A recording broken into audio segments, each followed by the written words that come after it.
আমি নারী। নদীর মতো আমার দুই তীর, এক তীরে আমার বাপের বাড়ি, আর এক তীরে আমার শ্বশুর বাড়ি। দুটোই আমার নিজের, তবুও দুটির স্বাদ আলাদা। একদিকে আমার মা, যার গর্ভের অংশ আমি, অন্যদিকে আমার শাশুড়ি মা, যার গর্ভের দুলাল আমার জীবনের গল্প। একদিকে আমার বাবা, যার কাছে শুধুই আপনত্বের আবদার, অন্যদিকে আমার শ্বশুর মশাই, যার সম্মানের চিন্তা সর্বদা আমার মাথায়। এই দুই বাড়ির নদীর ধারা আমাকে সমুদ্রের থেকেও বেশি গভীর করেছে। শিল্পীর চোখে সকাল হলো সুন্দর তুলির টান, কবির লেখায় সকাল মানে প্রভাত পাখির গান, বিজ্ঞানীর চোখে সকাল মানে পৃথিবীর নিজের ঘোড়া, গায়কের কণ্ঠে সকাল হলো আলোয় ভুবন ভরা।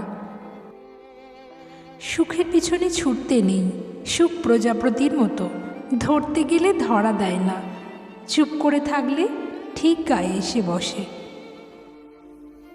ভালোবাসা পেয়ে তা কখনো পায়ে ঠেলো না, একদিন সব থাকবে, শুধু তোমাকে ভালোবাসার মানুষটা থাকবে না। যার জীবনে যত মোড়, যত সমস্যা আসবে, সে ততোধিক সফলতা অর্জন করতে থাকবে, কারণ প্রতিটি সমস্যা নিজের সাথে একটি সুযোগ সঙ্গে করে নিয়ে আসে। স্বার্থের দুনিয়ায় চামচাগিরি করে মাংস ভাত খেয়ে কুকুরের মতো থাকার চেয়ে নিজের ইনকামে আলু সেদ্ধ ভাত খেয়ে নিজের দুনিয়ায় রাজা হয়ে থাকাটাই সবচেয়ে বড় চ্যালেঞ্জের ব্যাপার, যেটা সবাই পারে না। পাহাড় যতই বড় হোক আকাশের নিচে, মাছ যতই বড় হোক পানির নিচে, আর তুমি যত বড়ই হও না কেন, তোমার স্বর্গ তোমার মায়ের পায়ের নিচে। অতএব মাকে কখনো কষ্ট দিও না। ছোট্ট একটা ছিদ্র, যদি সেটা সময় মতো মেরামত করা না হয়, তাহলে একটি জাহাজকে ডুবিয়ে দেওয়ার জন্য যথেষ্ট, কেবল সময়ের ব্যাপার মাত্র। তেমনি হৃদয়ের গভীরে থাকা ছোট্ট একটি ক্ষত, যদি সেটা না শুকোয়, তাহলে একটি জীবনের স্বাভাবিকতায় ছন্দপতন ঘটানোর জন্য যথেষ্ট।